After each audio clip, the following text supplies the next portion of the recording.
오늘 잠시 숨을 고르고 우리 삶의 속도에 대해 이야기해 볼까 합니다. 혹시 지금 삶의 변화를 위해 혹은 간절한 기도의 응답을 위해 하나님을 기다리고 계신가요? 우리 모두는 인생의 어느 시점에서 무언가를 기다립니다. 하지만 기억해야 할 것이 있습니다. 인내는 단순히 기다리는 행위가 아닙니다. 그것은 기다리는 동안 우리가 어떤 태도를 보이는가에 대한 것입니다. 오늘의 이야기는 나는 서두르는데 하나님은 서두르지 않으신다는 주제로 여러분과 깊은 나눔을 하고자 합니다. 먼저 서두름에 대해 잠시 생각해 봅시다. 현대 사회를 살아가는 우리는 마치 무엇에 쫓기는 사람들처럼 늘 서두릅니다. 저 역시 그럴 때가 많습니다. 집안에서 이 방에서 저 방으로 갈 때조차 서두르고 심지어 양치질을 할 때도 마음이 급합니다. 마치 시간을 조금이라도 아껴야 한다는 강박관념에 사로잡힌 것처럼 말이죠. 이것은 아마 우리 한국 사람들에게는 더욱 익숙한 모습일 겁니다. 우리는 흔히 빨리빨리 문화 속에서 살아왔으니까요.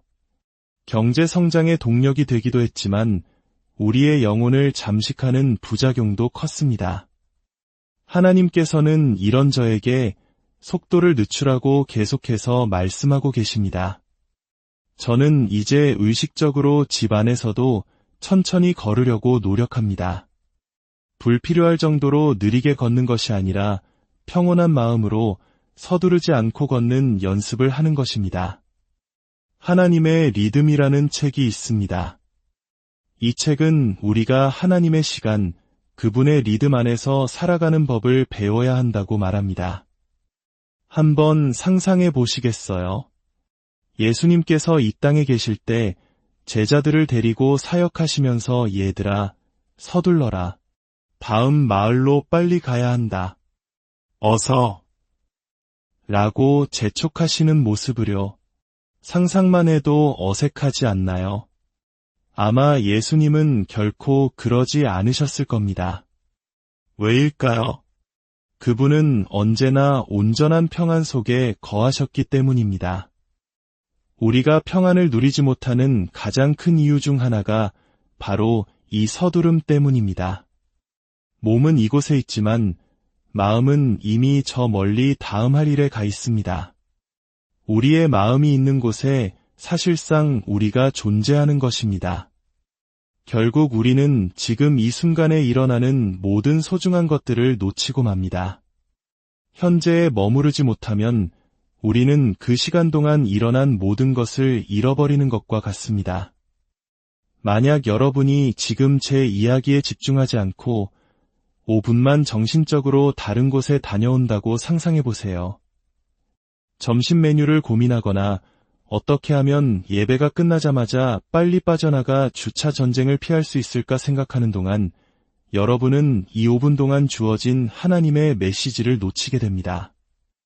우리가 인생을 온전히 즐기지 못하는 이유도 바로 여기에 있습니다. 하나님께서 우리에게 주신 가장 위대한 선물은 바로 현재라는 사실을 잊고 살기 때문입니다. 아멘. 지금 우리에게 주어진 바로 이 순간이야말로 가장 큰 선물입니다. 과학적으로도 현대인들의 집중력은 심각한 수준이라고 합니다. 끊임없이 울리는 스마트폰 알림, 여기저기서 터지는 일들 모두가 우리를 바쁘게 만들고 우리의 생각은 수십 가지 일들로 꽉 차 있습니다. 제가 의식적으로 삶의 속도를 늦추기 시작했을 때 가장 먼저 발견한 변화가 무엇인지 아십니까? 바로 하나님의 임재에 대한 훨씬 더 깊은 자각이었습니다. 저는 그 무엇보다도 하나님의 임재를 느끼며 살고 싶습니다. 하루 종일 제가 무엇을 하든 그분의 함께하심을 인식하며 살고 싶습니다. 로렌스 형제라는 분이 쓴 작은 책이 있습니다. 그는 하나님의 임재 연습이라는 책을 통해 우리가 하는 모든 일을 하나님을 위해 하나님과 함께 그분의 힘과 능력으로 하는 삶에 대해 이야기했습니다. 저는 이런 문구를 읽은 적이 있습니다. 하나님은 결코 한 생각 너머에 계시지 않는다. 정말 멋진 말이지 않나요? 아멘. 그렇습니다. 우리가 그분을 생각하기만 하면 그분은 바로 거기 계십니다. 주님, 감사합니다. 예수님, 사랑합니다. 이 짧은 한마디면 충분합니다. 하지만 우리가 늘 서두르고 여기서 저기로 정신없이 달려갈 때 우리는 이 모든 것을 잊어버립니다. 제 말이 사실이라는 것에 동의하시는 분들이 많을 겁니다. 그리고 아마 많은 분들이 내 삶에 서두르는 습관을 정말 고쳐야겠다고 생각하실 겁니다. 우리는 너무 많은 약속과 계획을 세우고 그것들을 다 해내기 위해 서두를 수밖에 없는 삶을 스스로 만들고 있는지도 모릅니다. 그래서 오늘의 주제가 바로 이것입니다. 나는 서두르는데 하나님은 서두르지 않으신다. 야고보서 1장 2절은 이렇게 말씀합니다. 내 형제들아 너희가 여러 가지 시험을 당하거든 온전히 기쁘게 여기라. 우리가 예배당 안에서는 할렐루야 외칠 수 있지만 막상 삶의 현장으로 돌아가 시험을 마주하면 아얏 소리가 절로 나옵니다. 성경은 시험이 즐겁게 느껴질 것이라고 말하지 않습니다. 단지 기쁘게 여기라고 말합니다. 왜냐하면 우리는 이 어려움들이 우리의 영적 성장에 어떻게 도움이 되는지를 이해해야 하기 때문입니다. 우리의 삶이 우리가 원하는 대로만 흘러갈 때 우리는 결코 영적으로 성장하지 못합니다. 다시 한번 말씀드립니다. 모든 것이 평탄할 때 우리는 영적으로 자라지 않습니다. 머리로는 무언가를 배울 수 있지만 삶으로 체화되지 않은 지식은 진정한 내 것이 아닙니다. 우리가 무엇을 진정으로 믿는지를 알 수 있는 유일한 방법은 그 믿음이 시험대에 오르는 것입니다. 우리는 하나님을 신뢰한다고 노래하고 말할 수 있습니다. 하지만 우리 중 누구도 삶에서 도무지 이해할 수 없는 일이 일어나고 너무나 부당하고 불공평하게 느껴지며 하나님께 아무런 응답도 받을 수 없고 그분이 어디에도 계시지 않는 것처럼 느껴지는 그 순간, 그리고 끝없이 기다리고 또 기다려야 하는 그 순간이 오기 전까지는 자신이 정말 하나님을 신뢰하는지 알 수 없습니다. 바로 그때가 우리가 진짜 하나님을 믿는지 알게 되는 순간입니다. 아멘. 그래서 성경은 이러한 시험들을 기쁨으로 여기라고 말하는 것입니다. 우리 주변의 모든 것이 잘못된 것처럼 보일 때 우리가 옳은 일을 하고 올바른 방식으로 행동하기를 선택할 때 우리는 영적으로 성장합니다. 아멘. 그때가 바로 우리가 자라는 때입니다. 다시 말해 우리에게 증오와 악의를 품는 사람들에게 우리가 선하고 친절하며 사랑으로 대할 때 우리는 성장합니다. 그때 우리는 정말로 크게 성장합니다.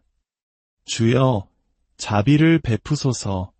우리는 기도할 때 얼마나 영적으로 들릴 수 있습니까? 오 주님, 사랑할 수 없는 자들을 사랑하게 하소서. 하지만 그 기도를 우리의 삶에 적용할 수 있을까요? 만약 당신이 하나님, 모든 사람을 사랑하게 해주세요 라고 기도한다면 준비해야 합니다. 곧 사랑하기 매우 힘든 사람들이 당신의 삶에 나타날 것이기 때문입니다.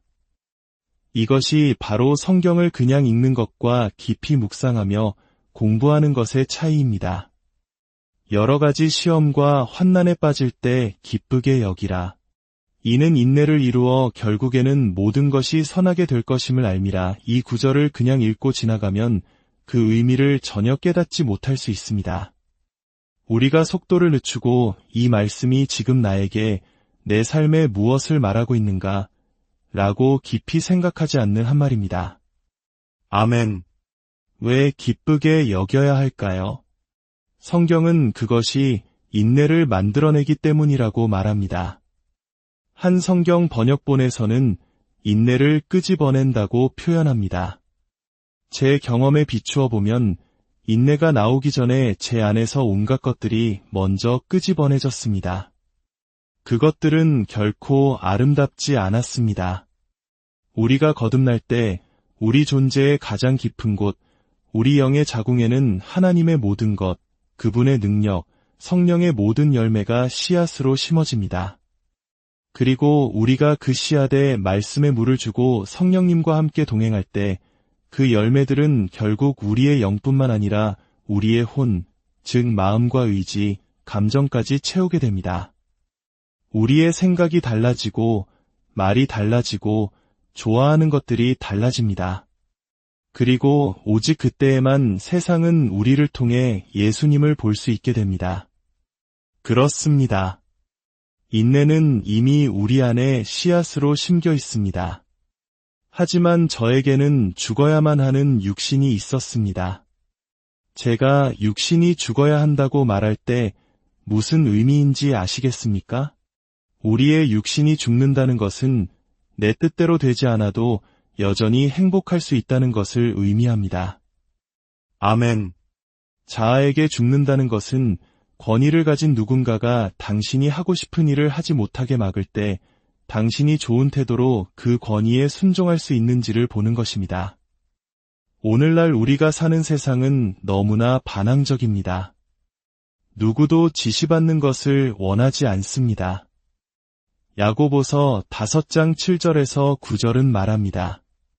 그러므로 형제들아 주께서 강림하시기까지 길이 참으라. 그런데 여기서 말하는 인내는 단순히 기다리는 것이 아닙니다.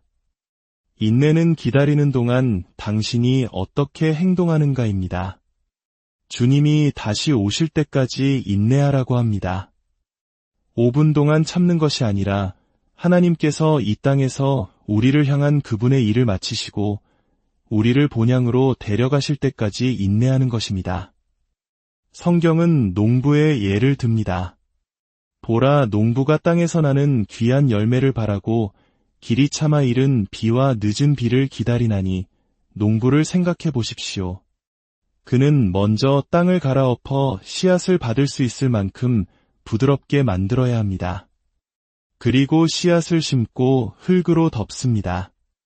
그러면 그는 씨앗에 무슨 일이 일어나고 있는지 볼 수 없습니다. 여러분 중 혹시 하나님께서 당신의 삶에 무언가를 덮어두셔서 무슨 일이 일어나고 있는지 전혀 알 수 없다고 느끼는 분이 계십니까? 그렇다면 당신은 좋은 곳에 있는 것입니다. 하나님은 무슨 일이 일어나고 있는지 아십니다. 그리고 그분은 우리가 알지 못할 때 아는 분을 아는 것으로 만족하기를 원하십니다. 우리는 희망에 찬 기대를 가지고 하나님을 기다려야 합니다. 쉽지는 않지만 이것이 우리의 모든 관점을 바꿀 수 있습니다. 이제 기다림의 시간을 보내고 있는 많은 분들의 실제적인 고민들을 나누어 보고자 합니다. 수년 동안 기도의 응답을 기다려왔다는 한 자매님이 있습니다. 그녀는 묻습니다. 응답 없는 기도의 침묵 속에서 어떻게 믿음과 신실함을 유지할 수 있을까요? 대답은 간단합니다. 그냥 그렇게 해야 합니다. 그것은 결국 선택의 문제입니다. 하나님을 신뢰하는 것은 당신에게 평안을 주고 삶의 기쁨을 줍니다. 어차피 당신이 바꿀 수 없는 일로 스스로를 비참하게 만드는 것은 아무 의미가 없습니다. 어떤 사람은 다른 사람보다 같은 것을 위해 더 오래 기다려야 하는지 아무도 대답할 수 없습니다. 우리는 그저 하나님께서 자신이 무엇을 하고 계신지 정확히 아신다고 믿을 뿐입니다.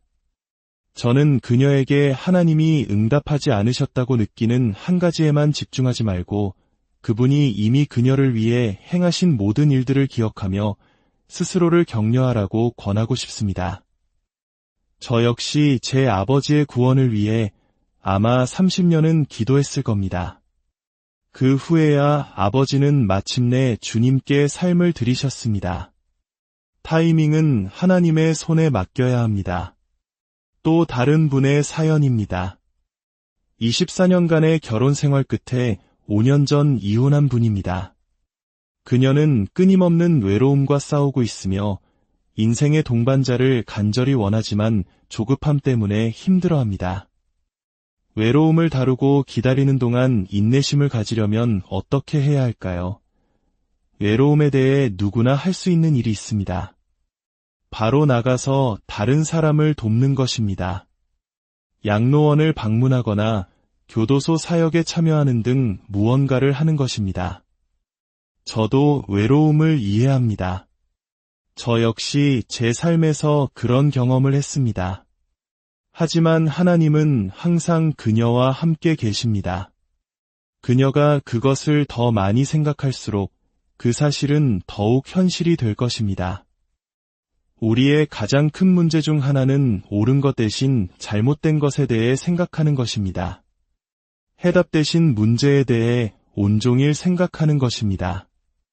5년은 긴 시간처럼 보이지만 어떤 사람들이 기다려온 시간에 비하면 아마 매우 짧을 것입니다. 그리고 저는 그녀가 기다리는 것이 무엇인지 하나님께 맡겨두길 권합니다. 그녀는 이미 새로운 남자라고 마음을 정한 것 같습니다. 하지만 어쩌면 하나님은 그녀가 하기를 원하시는 다른 일이 있을지도 모릅니다. 우리는 우리가 원하는 것을 얻으려고 애쓰지만 하나님, 당신은 무엇을 원하십니까? 라고 묻는 것이 훨씬 낫습니다. 또 다른 질문입니다. 하나님 앞에서 잠잠히 머무는 것이 어렵습니다. 제 손이 닿지 않고 통제할 수 없는 문제들에 대해서는 하나님을 신뢰하기가 더 쉽습니다. 하지만 제 손이 닿는 범위 안에 있는 문제들 때문에 힘이 듭니다. 왜 이것이 그렇게 어려운 걸까요? 그것은 바로 우리의 육신 때문입니다. 성경은 우리에게 온유하라고 권합니다. 온유하다는 것은 약하거나 무언가를 할 수 없다는 뜻이 아닙니다.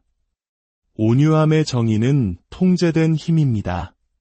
당신이 무언가를 할 수 없을 때 하나님께서 오직 그분만이 하실 수 있는 일을 하시기를 기다리는 것과 당신이 무언가를 할 수 있지만 하나님께서 원하지 않으신다는 것을 알 때 행동하지 않는 것은 다른 차원의 유혹입니다. 저도 의지가 강하고 적극적인 사람이기에 그 마음을 잘 압니다. 하지만 당신은 하나님께서 이유가 있어서 그 일을 하고 계신다는 것을 믿어야 합니다. 당신이 행동할 수 있을 때 행동하지 않는 그 시험은 매우 현실적입니다. 아브라함과 사라도 그 실수를 저질렀습니다. 우리 모두는 그런 실수를 합니다. 하지만 그것이 바로 우리 삶에서 일어나야 하는 육신의 깨어짐의 일부라는 것을 알아야 합니다. 마지막으로 정말 가슴 아픈 사연입니다. 1년도 안 되어 두 번째 유산을 겪은 분입니다. 이 아기를 안전하고 건강하게 지켜주시리라 믿고 기도했는데 결국 잃고 말았습니다. 믿음을 잃은 것 같고 하나님이 제 기도를 무시하시는 것 같습니다. 우리는 이런 일을 이해할 수 없습니다. 저는 왜 이런 일이 일어났는지 그녀에게 말해줄 수 없습니다. 하지만 다른 한편으로 4번, 5번, 6번이나 그런 일을 겪고 나서 건강한 아이를 낳은 여성들도 알고 있습니다. 그 고통이 덜하다는 뜻은 결코 아닙니다. 위로자이신 성령님께서 그녀와 함께 하십니다. 저는 그녀가 너무 많은 질문과 좌절감에 사로잡히기보다 하나님을 신뢰하기를 권합니다. 좌절감에서 저를 구원하는 유일한 것은 하나님을 신뢰하는 것입니다. 이해할 수 없습니다. 라고 솔직히 고백하는 것입니다. 하나님께서 무언가를 하실 수 있다는 것을 알 때, 그리고 그분이 그렇게 하지 않으실 때, 우리는 하나님을 신뢰하는 것 외에는 아무것도 남지 않습니다. 하나님께서 이 경험들을 나중에 그녀의 삶에서 어떻게 사용하실지 누가 알겠습니까? 때로는 하나님을 신뢰하세요라는 말이 모든 문제에 대한 너무 단순한 대답처럼 들릴지 모릅니다.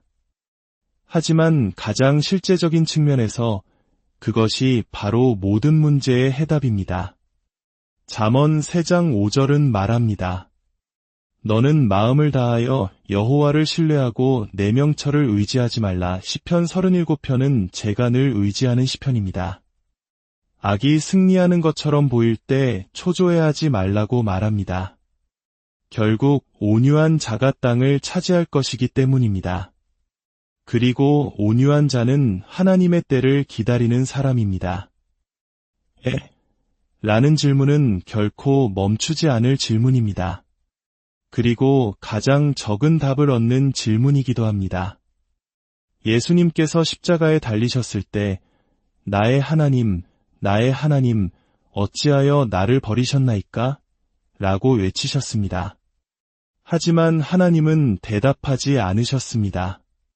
그 후에 예수님은 내 영혼을 아버지 손에 부탁하나이다 라고 말씀하셨습니다. 그분은 답을 얻지 못했지만 그럼에도 불구하고 자신을 온전히 맡기셨습니다. 아버지의 뜻이 이루어지이다. 삶에는 힘든 일이 많습니다. 포기하는 것은 사탄이 원하는 것이지 하나님이 원하시는 것이 아닙니다. 온유한 자는 마침내 땅을 차지할 것입니다. 여러분이 지금 무언가를 겪고 있다고 놀라지 마십시오.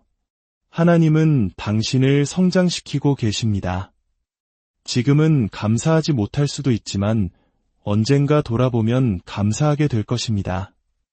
저도 돌아보면 제 인생에서 가장 힘들었던 경험들, 그리고 하나님께서 저를 이해할 수 없는 곳에 두셨던 시간들에 대해 지금은 감사합니다. 그때 저는 무엇을 해야 하는지가 아니라 무엇을 하지 말아야 하는지를 배웠습니다. 때로는 다른 사람을 학대하지 않는 법을 배우는 유일한 방법은 부당하게 학대받는 상황에 처해보는 것입니다. 그래야 그 기분이 어떤지 알게 되기 때문입니다. 성경 속의 욥도, 룻도, 에스더도 기다렸습니다. 저도 기다렸고 지금도 기다리는 것들이 있습니다. 우리 모두는 무언가를 기다리고 있습니다. 저는 여러분의 기다림을 멈추게 할 수는 없습니다. 하지만 여러분이 제 이야기에 귀를 기울이신다면 기다리는 동안 인생을 즐기는 법을 도와드릴 수는 있습니다. 그것이 바로 핵심입니다. 사탄을 정말 화나게 만드는 일이죠. 요한복음 10장 10절입니다. 도둑이 오는 것은 도둑질하고 죽이고 멸망시키려는 것뿐이요 내가 온 것은 양으로 생명을 얻게 하고 더 풍성히 얻게 하려는 것이라. 예수님이 오셨다는 사실 자체가 사탄의 모든 계획을 망쳐놓습니다. 그분은 우리가 생명을 얻되 넘치도록 풍성하게 즐기기를 원하십니다. 이제 사탄을 화나게 만들고 당신의 인생을 즐기기 시작하는 것은 어떨까요? 평범한 일상의 삶을 즐기는 법을 배우는 것입니다. 우리가 속도를 늦추어 하나님의 임재를 실제로 인식할 수만 있다면 삶은 달라집니다. 하나님의 임재는 느낄 수 있다기보다 분별하고 감지할 수 있는 것입니다. 하나님은 항상 우리와 함께 계시지만 우리가 속도를 늦추어 그것을 인식할 때에만 그것을 즐길 수 있습니다. 누가복음 18장에는 불의한 재판관과 과부의 비유가 나옵니다. 과부는 끈질기게 재판관을 찾아가 자신의 원한을 풀어달라고 간청합니다. 하나님도 두려워하지 않고 사람도 무시하던 그 불의한 재판관조차도 과부가 계속해서 자신을 귀찮게 하기 때문에 결국 그녀의 소원을 들어줍니다. 주님은 말씀하십니다. 하물며 하나님께서 그 밤낮 부르짖는 택하신 자들의 원한을 풀어주지 아니하시겠느냐? 그들에게 오래 참으시겠느냐? 내가 너희에게 이르노니 속히 그 원한을 풀어주시리라. 그러나 인자가 올 때에 세상에서 믿음을 보겠느냐 하시니라. 이 말씀은 우리에게 엄청난 것을 시사합니다. 하나님은 말씀하십니다. 너는 그저 믿음을 지키고 있어라. 내가 일하고 있으니 여러분이 믿고 있는 한 하나님은 일하고 계십니다. 저는 요즘 이런 고백을 자주 합니다. 기다림이 길어지고 부정적인 생각이 들 때마다 저는 소리내어 말합니다. 하나님은 일하고 계신다. 하나님은 일하고 계신다. 이것은 제게 큰 힘이 됩니다. 기적적인 돌파구가 생겼을 때 하나님은 그 일이 있기 1초 전에 일을 시작하신 것이 아닙니다. 그분은 여러분의 삶에서 지금도 일하고 계십니다. 그분은 여러분의 기도를 들으셨고 여러분의 상황 속에서 일하고 계십니다. 히브리서 11장 1절은 말합니다. 믿음은 바라는 것들의 실상이요 보이지 않는 것들의 증거니 믿음은 보이지 않을 때를 위한 것입니다. 아무것도 느껴지지 않을 때 답을 얻지 못하는 질문이 있을 때를 위한 것입니다. 믿음은 마음의 문제입니다. 주변의 모든 것이 정반대로 보일 때에도 하나님이 일하고 계시고 좋은 일이 일어날 것이라고 믿는 것입니다. 어쩌면 오늘 여러분 중 일부는 여러분의 믿음을 다시 한번 일깨우기 위해 이 자리에 오셨을지도 모릅니다. 지치고 피곤하고 오랫동안 믿어왔지만 변하지 않는 현실에 낙심했을 수도 있습니다. 하지만 저는 하나님의 말씀과 저의 경험, 그리고 수많은 다른 사람들의 경험을 통해 여러분에게 말합니다. 하나님은 신실하십니다. 얼마나 더 기다려야 할지 저는 모릅니다. 하지만 하나님은 반드시 오실 것이며 여러분이 태도를 바꾼다면 기다림을 즐길 수 있다는 것은 압니다. 믿음이 없이는 하나님을 기쁘시게 할 수 없습니다. 하나님께 나아가는 자는 반드시 두 가지를 믿어야 합니다. 그가 계신 것과 또한 그가 자기를 찾는 자들에게 상 주시는 이심을 믿어야 할지니라. 아멘. 여러분에게는 축복이 예비되어 있습니다. 하나님은 당신의 삶에서 일하고 계십니다. 하나님의 임재를 충분히 경험할 때 우리는 강해집니다. 삶의 속도를 늦추는 것만으로도 우리 모두의 삶에 큰 변화를 가져올 수 있습니다. 기다리는 동안 우리는 유혹을 받습니다. 스스로 무언가를 해내려는 유혹, 포기하려는 유혹, 나와 다른 상황에 있는 사람들을 향한 분노와 질투의 유혹. 하지만 전도서 7장 8절은 말합니다. 일의 끝이 시작보다 낮고 참는 마음이 교만한 마음보다 나으니 교만한 자는 자기 손으로 무언가를 이루려 하지만 인내하는 자는 하나님을 기다립니다. 야고보서 1장 4절은 말합니다. 인내를 온전히 이루라 이는 너희로 온전하고 구비하여 조금도 부족함이 없게 하려 함이라. 삶에는 항상 우리가 알지 못하는 것들이 있을 것입니다. 평안을 누리고 인생을 즐기고 싶다면 모든 것을 알아내려는 노력을 포기해야 합니다. 우리는 결코 하나님을 다 이해할 수 없습니다. 때로 하나님은 우리가 그분을 신뢰하고 따르는지 보시기 위해 매우 이상한 일을 행하십니다. 어쩌면 우리는 어리석어 보이는 일에 겸손히 순종하지 못해서 기적을 놓쳤을 수도 있습니다. 다시 한번 상기시켜 드립니다. 하나님은 당신의 삶에서 일하고 계십니다. 당신이 믿음으로 하나님의 뜻에 따라 기도했다면 하나님은 일하고 계십니다. 얼마나 오래 기다렸는지는 중요하지 않습니다. 하나님은 지금도 일하고 계십니다. 혹시 이 이야기가 당신의 마음의 위로와 은혜가 되었다면 지금 기다림의 시간을 보내고 있는 누군가에게 이 메시지를 공유해 주십시오. 나눔을 통해 우리는 주님의 위로와 소망을 전파할 수 있습니다. 저희 채널을 구독하시면 이와 같은 은혜의 순간들을 놓치지 않으실 수 있습니다. 여러분의 나눔과 구독이 저희에게는 큰 힘이 됩니다. 사랑하는 여러분, 주님의 크신 은혜와 평강이 여러분의 모든 기다림의 순간마다 함께 하시기를 간절히 기도합니다. 여러분의 믿음이 흔들리지 않고 소망이 더욱 굳건해지며 마침내 하나님의 때에 가장 좋은 것을 받게 되리라 믿습니다.